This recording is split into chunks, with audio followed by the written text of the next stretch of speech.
And he turned to Amunda and me, his voice different, deeper, his eyes now darker. One of you must channel my true power from down below. Even with the sacrifices you provided, my true power cannot flow into this vessel with a single act. Amunda frowned. This was not part of the ritual. Andy grabbed Amunda. It is now, summoner. And if you recall, you failed to summon a proper demon last time you reached for Asmodai.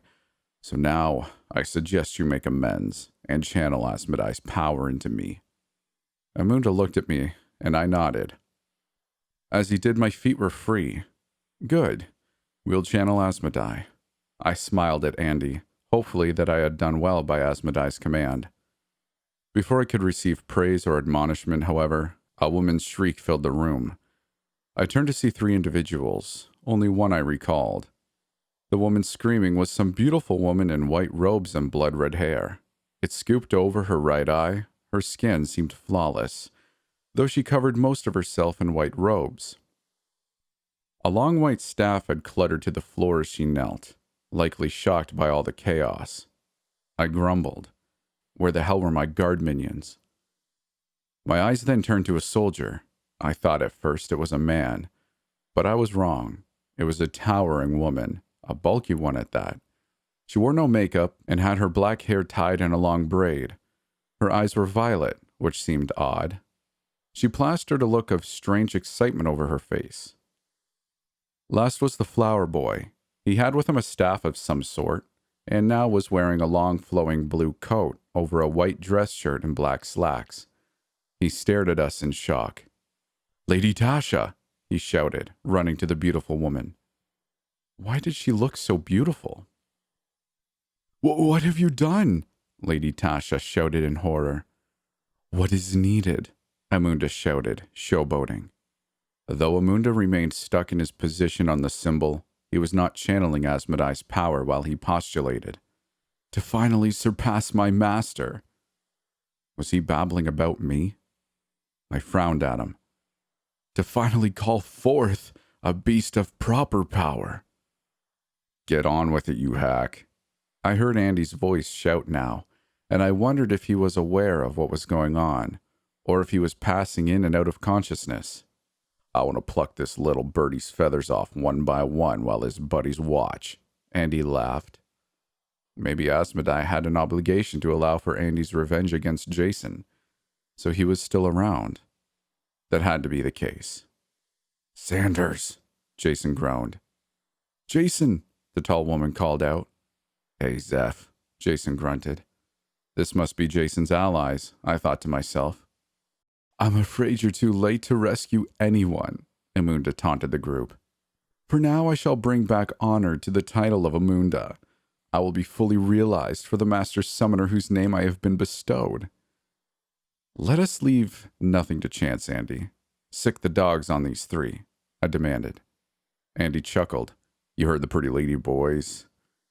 The hulking inmates lumbered towards the trio. "Tear our guests apart," Andy instructed.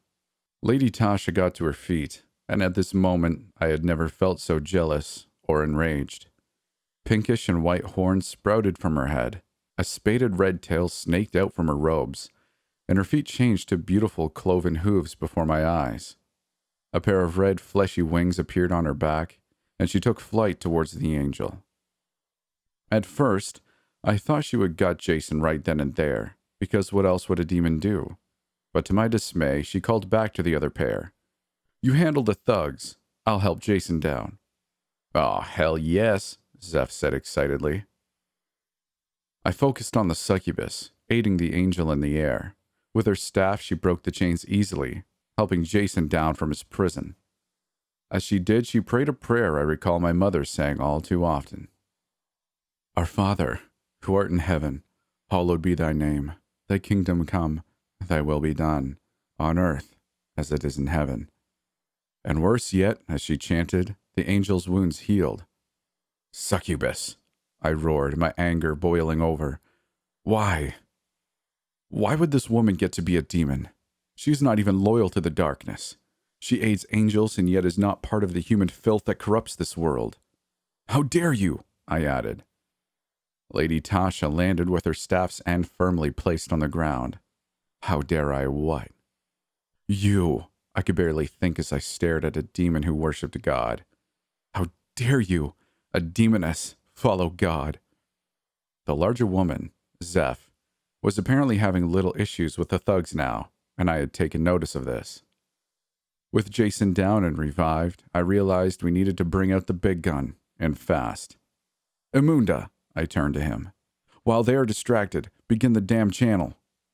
Amunda nodded and closed his eyes, concentrating his efforts on doing so. I could feel a surge of power come from Amunda and flow into Andy. Andy closed his eyes as the power flowed through him. I grinned wide. Yes, at last. The darkness was flowing through him in a manner I had never seen before. This was it. Finally. Amunda's trying to channel Asmodai into Sanders, Jason shouted. Andy grinned, Asmodai's voice resonating from him. Trying. Andy opened his eyes and they glowed a bright green. There is no trying. Now, Amunda said, concentrating. I, Amunda, channel Asmodai, Lord of Wrath, into this vessel. I grinned as the channeling finally kicked in, and Andy's head pulled back. His body shook briefly, and I could feel his spirit and body grow heavy with darkness. Andy's head straightened, and as his eyes opened, I realized Andy wasn't there anymore. The eyes were pitch black with glowing green irises, not a hint of white in his eyes. There was no more Andy Sanders. Only Asmodai stood in his place, and despite my initial shock, that darkness within him swelled as Amunda channeled more of Asmodai's might into his new vessel. You should have stayed home, Jason. Asmodai's voice thundered out of Andy's mouth. I was giddy as I watched Jason's reaction to even hearing Asmodai. You bastard, Jason shouted, lifting a pistol and aiming it at Asmodai. Did he plan to shoot him? Before I could get an answer, a surge of holy energy surrounded Jason, though it was weak, as if something was tainting it. In nomine Patris et Filii et Spiritus Sancti, Jason shouted, his eyes glowing white as a burst of holy energy shot forth towards Asmodai. Asmodai smacked the feeble holy energy aside with a little effort. Fool boy, he shouted.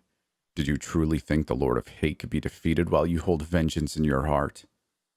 Through gritted teeth, Jason screamed, Go back to hell, while blindly charging forward.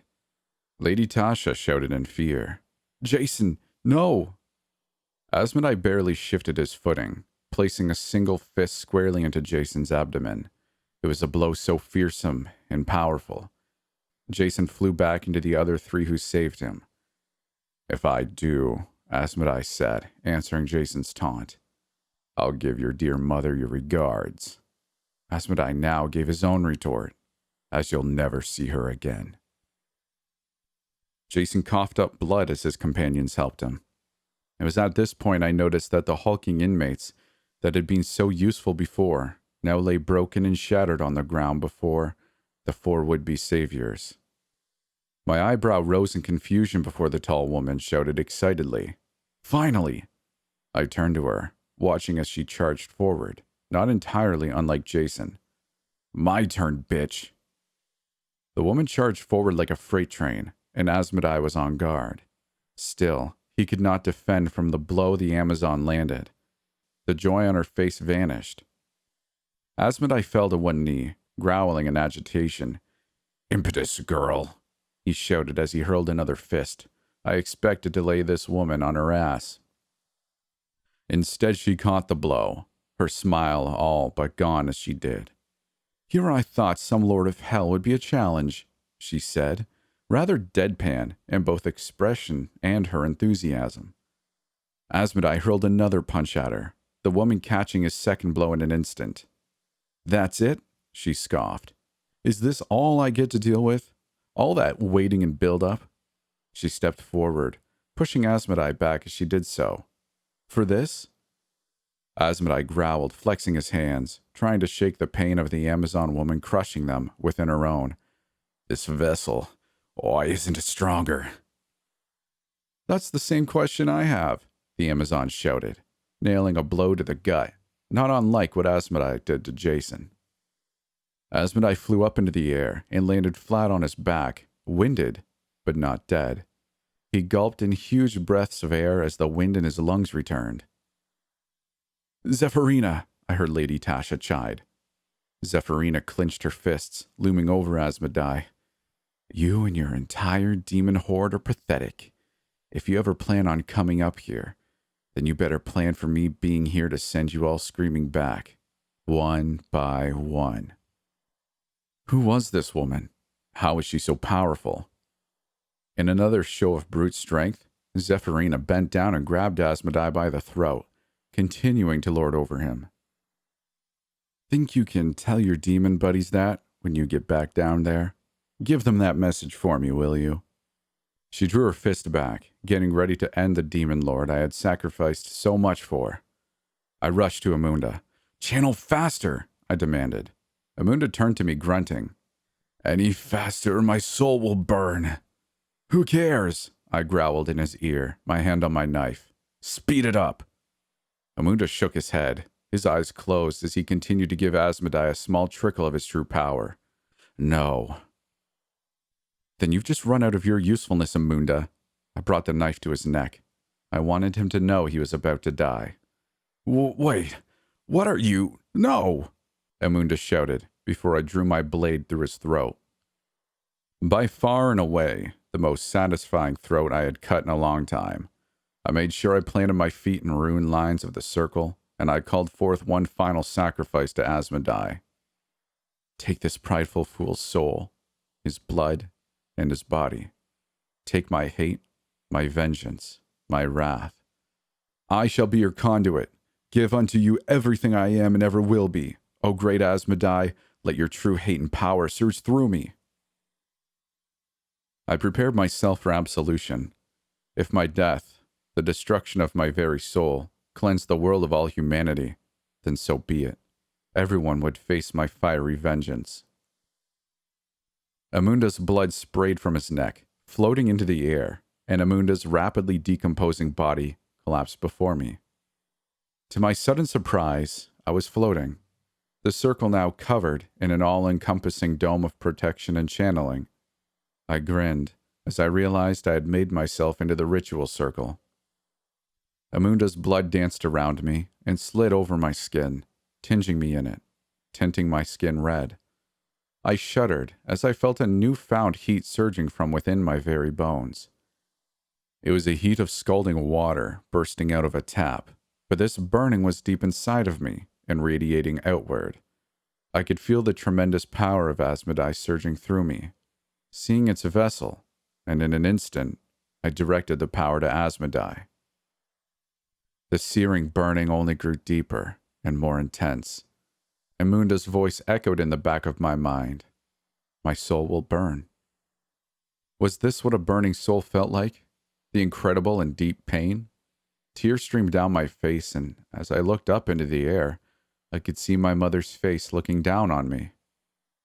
For the first time, however, it turned from me. I clenched my fists as something broke inside of me. Nothing but hatred filled my mind as I grabbed the sides of my head and screamed in rage. "Kill them all! Every last human being! Cleanse their filth from this world! Let my hatred of humanity fuel you, O Lord Asmodai! For hate's sake, purge the wicked, purge the good, purge them all! Let God sort them out!" Despite the madness in my eyes, I could only see the world through Asmodai's vision, and I heard his words pulse through my feeble human soul and body. "You are as prideful as the rest of your bloodline," Asmodai taunted, "but too green." Asmodai, now empowered by a proper conduit, grabbed Zeph by the shoulders and with little effort hurled her into the air. She sailed helplessly through the air until she slammed unceremoniously into one cell, shattering concrete, metal, and any other objects he smashed her against. "Stay back!" Lady Tasha now shouted, standing before Jason and the flower boy, her staff at the ready. I could feel my muscles burn, but I tried to focus on the scene before me to ignore the pain, but it was difficult. I know how to handle a succubus girl, Asmodai taunted. Step aside. I am bound only by my pact with this pathetic mortal. What foul pact is that?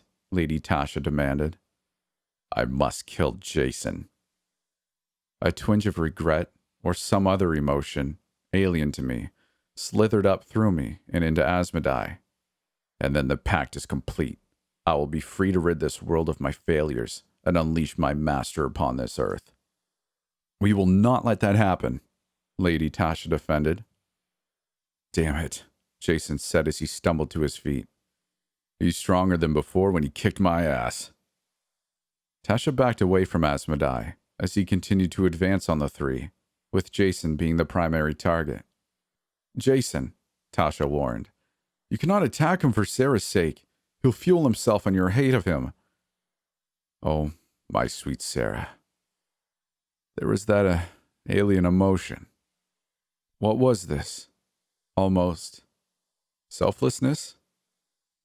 She waits for me to bring her forth once again, for me to ravage. Shut your damn mouth, Jason snapped. Asmodai adjusted his neck and cracked his knuckles. Come on, then. Come at me. Jason was about to take the bait when Lady Tasha stopped him. Jason, calm yourself, Lady Tasha declared. Go back to the temple and get Sophia. Fear. This I knew. Why would Asmodai, Lord of Wrath, fear someone named Sophia? My skin crawled and prickled, and then screamed in agony as fire from within now licked at my flesh. I did my best to push as much of Asmodai's dark energy into the vessel. It flowed like a river, and I was trying to drink the entire thing. Lady Tasha reiterated, She can handle this. Jason turned and closed his eyes, placing his hand on the wall we had backed the three into. Asmodai's fear subsided now, and I realized that Amunda had done one thing right in his entire life. Something wrong, Avatar of St. Michael? I can't open the doors, Jason announced. What do you mean? Lady Tasha decried. Did you notice the wards on this place? Asmodai chuckled. Did you honestly think I would leave anything to chance? That I would allow you access to your precious guardian temple? Whatever a guardian temple was, it sounded to me like it needed a healthy dose of fire. Something dark now infested me. I gasped as I felt a piercing heat consuming my heart and my chest. Though it was beating, something was horrifically wrong inside of me, and I had to channel Asmodai's power all the faster. Amunda and Bella performed everything I requested of them, and more, Asmodai praised, down to the most important detail, corrupting the very ground we stand upon. Asmodai raised his hands up, motioning to the surrounding blood-soaked walls. Lady Tasha looked disgusted. What foul magic did you make them perform? The hundreds of souls sent to hell after forsaking God before us. Not all were used to bring about my grand entrance upon this world. Asmodai chuckled. No.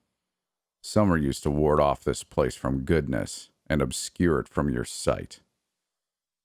You might have warded it from holy magic, but the soil is still soil, the flower boy shouted as he thrust his staff down into the ground. The ground shook, and for a moment Asmodai lost his footing. Run! The cowardly mage shouted as the three of them made towards the exit.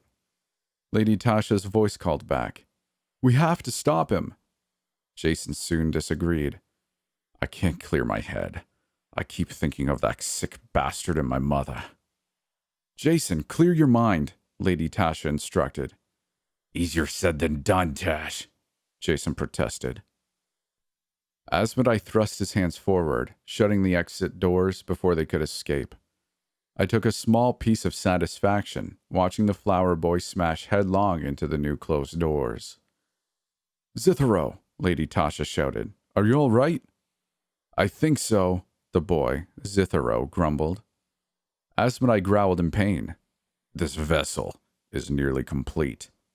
He fell to one knee, roaring in pain as a massive, fleshy wing ripped out of his back. Yet more of Asmodai's potent energy seared its way through my body and soul, my mind tittering on the brink of madness. The torture and pain I felt was something I could only endure, as I could not enjoy the release of passing out. Another wing ripped out of Asmodee's form, both wings spreading wide as bits of unneeded blood dripped from the mighty black appendages. "Now, best of the earth," Asmodee said as he flew into the air, rising high above the ground. "Let us see you conjure the ground against me." I had gotten a hold of my senses so far, pushing the pain past my mind's eye, existing at the moment, ignoring it as my mind did its best to just shut out the torture I was enduring. It was this clarity that caused me to see an entire set of prison bars soar towards Asmodee, causing him to fall to the ground, dodging the objects. "Who dares?" Asmodee roared in anger, as he turned to face the one who threw the object. The vision that stood before me haunts me to this very day. Zeph was there, but not. She was standing in both the physical and spiritual planes at the same time, power radiating from every facet of her being. She was not human, and far more than any angel I had seen so far. As she spoke, I could feel her words, not just hear them. They resonated in my mind, not with anger or hate, not with joy or wonder.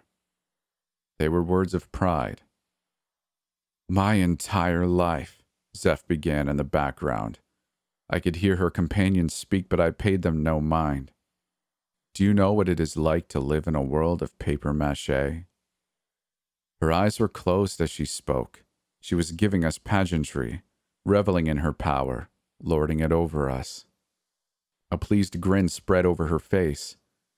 "Did you know until today I'd never even felt pain before?" She reached her hand to her lip, wiping a small drop of blood from it. "I would kill 100 more men for that tiny drop of blood. The powers I could command if I had it. But today," Zeph continued her diatribe, "you drew blood." "Zephyrina!" Lady Tasha cried out. "Calm down!" Had she never spoken to a woman when enraged? I grinned, knowing that Lady Tasha's will would fall on deaf ears. Could this Zephyrina woman be an ally? I could not feel holy or dark magic within her. Everything that pulsed and surged from her was her own power. Jason had reached out to Lady Tasha now. "Don't try. She's not listening to us," he said as he pulled Lady Tasha back. That's when I saw it. The most terrible and beautiful image I had ever seen. Zephyrina opened her eyes, and I saw deep inside an endless void of darkness. At their center, a fiery blaze of violet energy, pulsing and surging with power all her own. Light, dark, magic, none of it compared to the raw power that laid within Zephyrina. I was in awe. I wanted it. I wanted it for myself. I wanted to be a goddess. If I had her power, I would have laid waste to the world and risen as Queen of the Ashes. "No," Asmodee gasped. "How?" Zephyrina's eyes fixed on Asmodee. "I finally have a worthy opponent." With a flourish, Zeph hurled her long coat off and my eyes went wide as flawless obsidian wings unfurled from her back.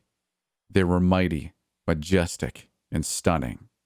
Her feathers hummed with her latent power, and my heart skipped a beat as each feather's power made itself known.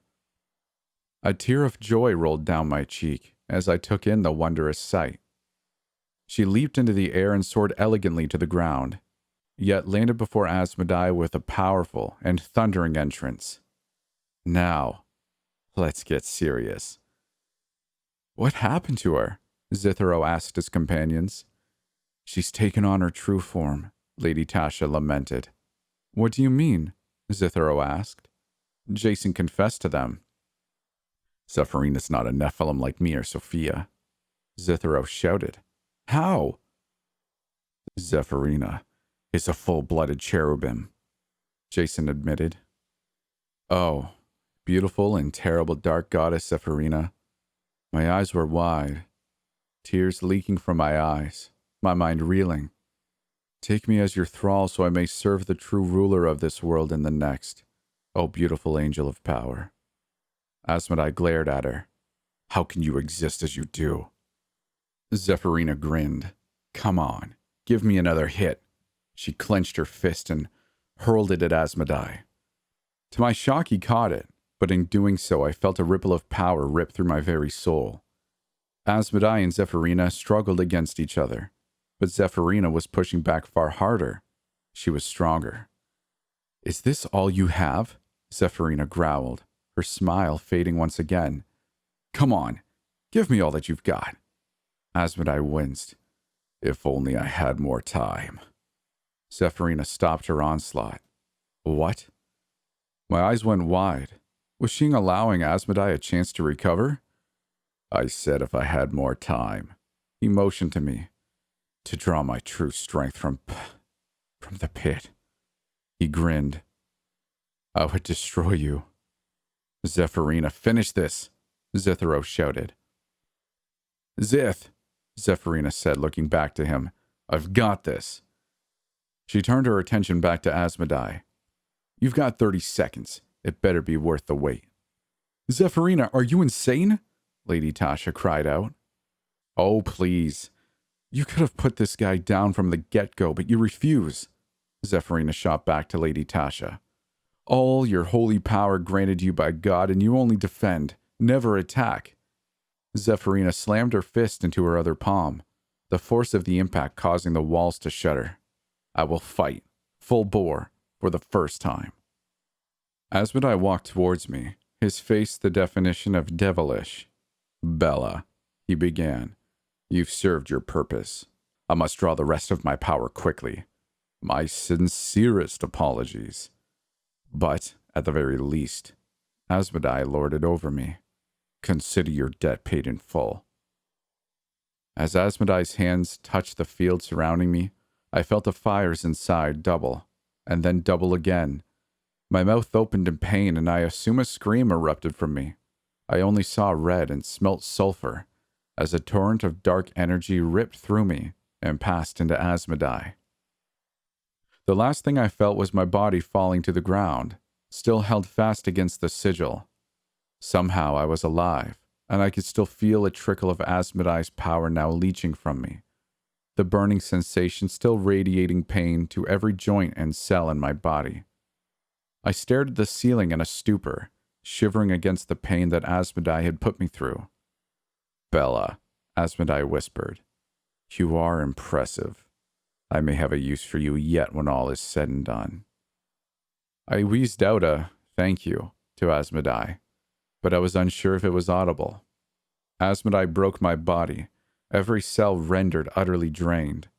Only the faint trickle of power from the circle was fueling my consciousness and tiny movements. I was unsure how much time had passed, unsure of where I even was, my consciousness fading back and forth, as if I was groggy and attempting to force myself awake. Through the air I saw debris fly, parts of the ceiling collapse, and I'm certain I felt the ground shudder. A ringing in my ear made itself known as the world spun right, left, up, and down. My breaths were weak, but slowly I was coming back to at least a serviceable level of consciousness, even as another clash of the two titans outside my protective barrier shook the ground. That's when I saw Zithro out of the corner of my eye. I turned to face him, my eyes focusing and unfocusing on his form. You, I managed.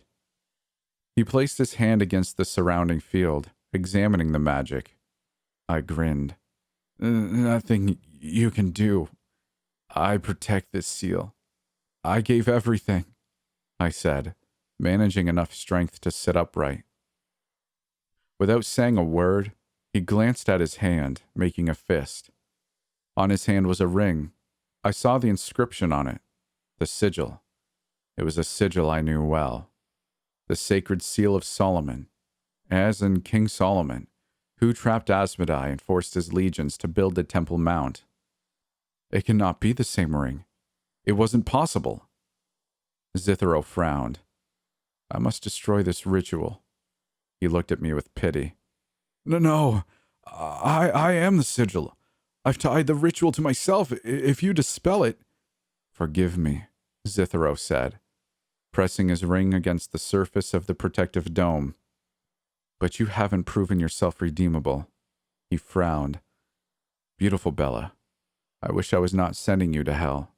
I wish you had found a better life for yourself. I wish, and hope, that someday you find salvation. No!